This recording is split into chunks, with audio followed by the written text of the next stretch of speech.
Here's a strange fact to start with.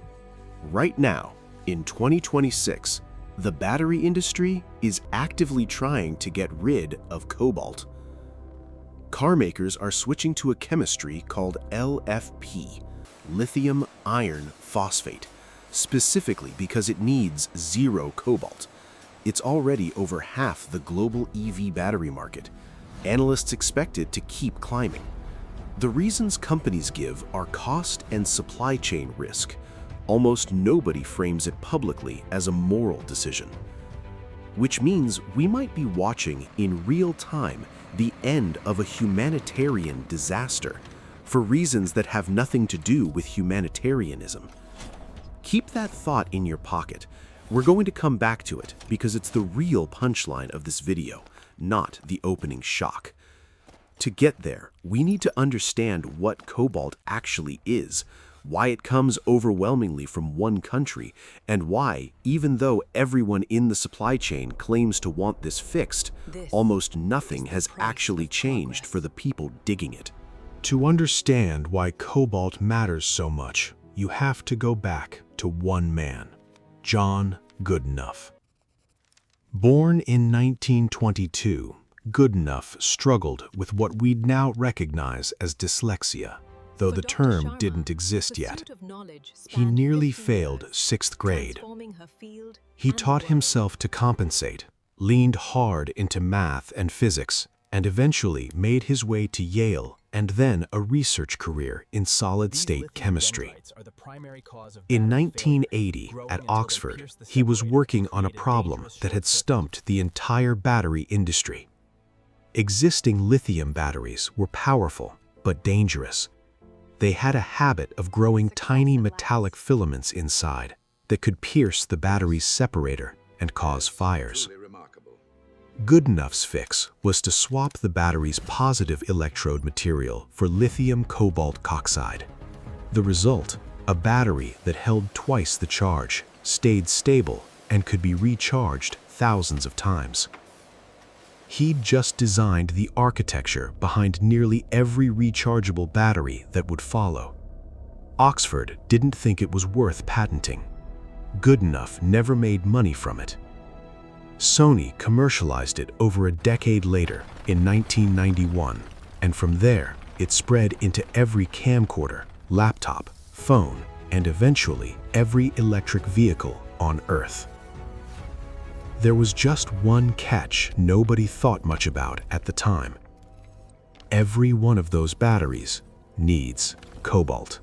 Cobalt isn't mined on its own. It comes up as a byproduct of copper mining, and the Democratic Republic of Congo sits on the largest cobalt reserves on the planet. When global demand for batteries exploded, mining operations poured into the DRC, especially around the city of Kolwezi.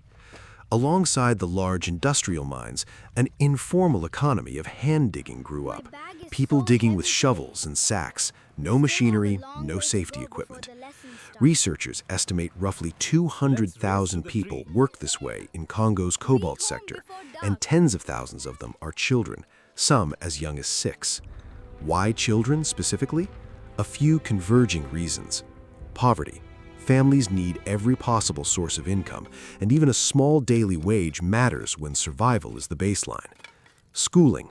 Distance and fees put school out of reach for many families near the mines. Tunnel geometry. The hand-dug shafts are often too narrow for an adult body, but exactly wide enough for a child's, which means children aren't just present, they're specifically useful to this kind of mining. These tunnels have no engineering behind them. When they collapse, there's often no formal count of who died inside. Informal mining isn't tracked the way industrial operations are. Much of what's documented about these conditions comes from Siddharth Kara, a researcher at Harvard who spent years investigating modern slavery and forced labor. Rather than working from second-hand reports, Kara traveled to the DRC and went into the mining sites directly, work that got him briefly detained by Congolese authorities at one point. His book, Cobalt Red: How the Blood of the Congo Powers Our Lives, documents individual cases, a tunnel collapse that buried dozens of workers while he was nearby, A teenage girl orphaned by the mines who was left with no support system. Miners who survived collapses with catastrophic injuries. The through line across the accounts is the same. Thin margins for survival and almost no safety net when things go wrong. You don't need to relay every detail from Kara's book to make the point, and you shouldn't quote it at length. It's his work, so paraphrase and point people to the book itself. The core verifiable fact is enough. Independent on-the-ground research has repeatedly documented child labor and unsafe conditions in artisanal cobalt mining in the DRC. Here's the part that explains why no company gets held responsible. A child or adult miner sells raw cobalt to a local trader. The trader doesn't ask where it came from. The trader sells to a processing company in the DRC, which sells to refiners, and this is the key bottleneck. China refines the overwhelming majority of the world's cobalt, regardless of which country it was mined in.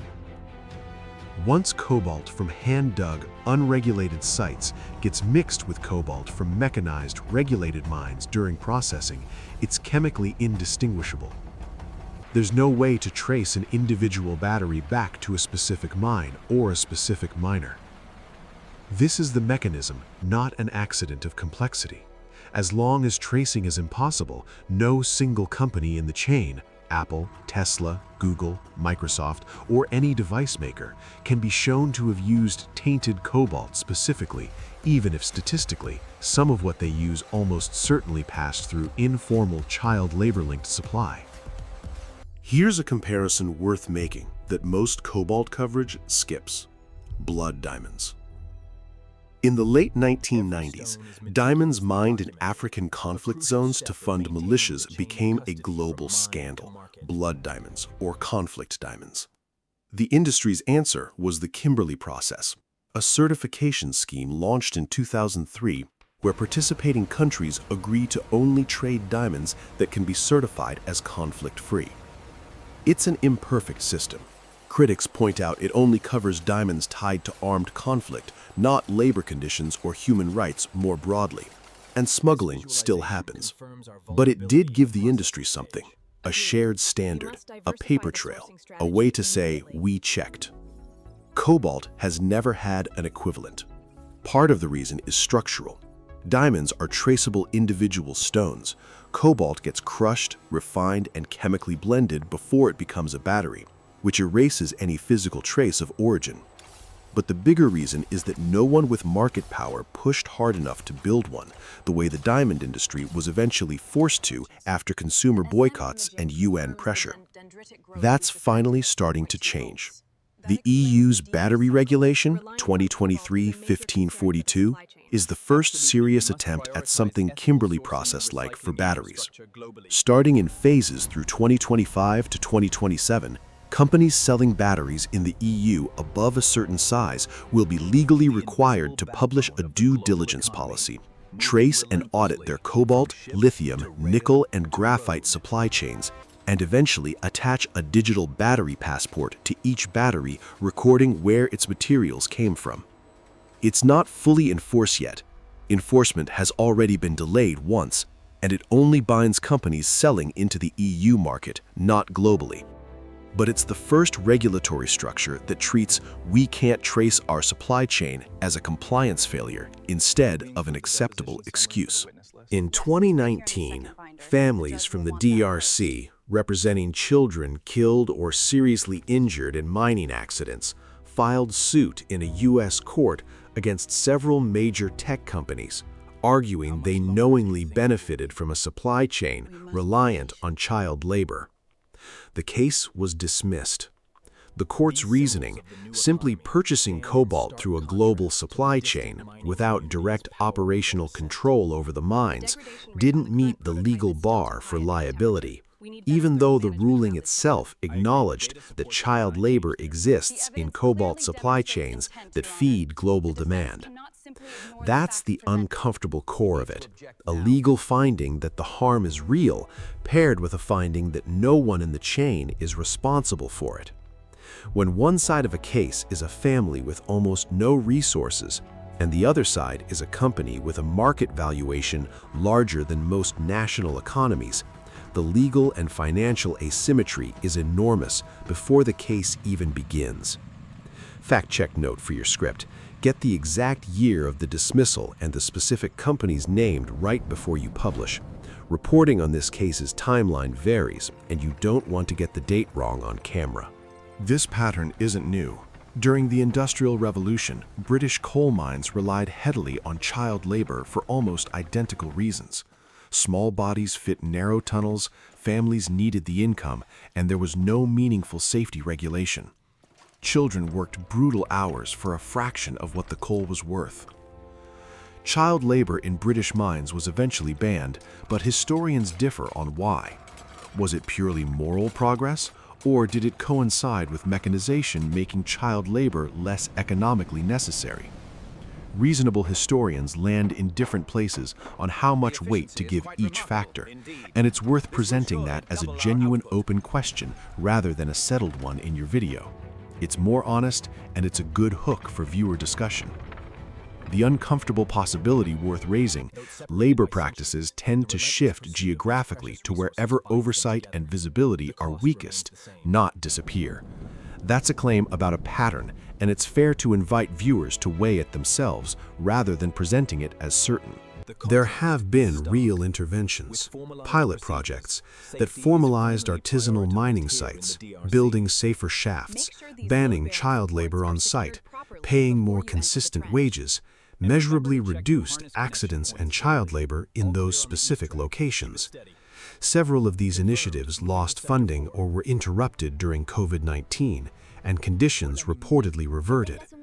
The point for your video: this isn't an unsolvable problem, it's a funding and enforcement problem. That's a very different, more actionable message than "this is just how the world is." Don't skip this.